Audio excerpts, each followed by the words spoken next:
Good afternoon po. Bali, ang sakit nyo po ay sa espiritual. Yung hindi nakikita ng pangkaraniwang mata ng tao. Ngayon, natanggal na po yun. Pero nung nakasalang po kayo kanina, yung inipitan lang kayo ng dahon, ano talaga sa pakiramdam nyo po? Parang yung bakal na mainit tapos papasok. Parang laba po na. Parang bakal na tinutusok na mainit na mainit? Oo, yung nag-aapoy talaga yung bakal. Na parang kang maiihi. Oo, maiihi na ano. Hindi lang po maiihi, talagang maluluha ako. Parang mawawala ka ng malay. Pero nung matanggal po yung sakit mo sa espiritual, gumanda na yung pakiramdam mo. Oo, hindi lang mabigat yung balikat ko.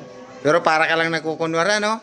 Pero isipin ng iba, kala nila nagdadrama ka lang, ano? Hindi po, ang totoo talaga niyan, sinamahan ko lang sila.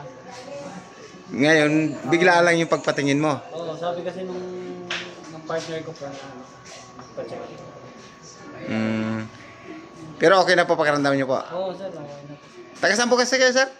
Sa ano pa po, Kainta. Kainta Rizal. Sige, sir, salamat po sa inyong pagtitiwala, ha. Ingat po kayo sa pag-uwi. Kayo po yata yung driver nila? Opo. Sige po. Ingat po sa pagdadrive, kuya. Manalangin bago umalis. Thank you. Bago pumunta sa pupuntahan.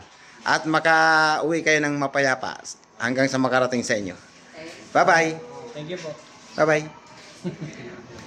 Anay, mga ate, bye-bye. Woo! Ingat. Thank you po, Lord.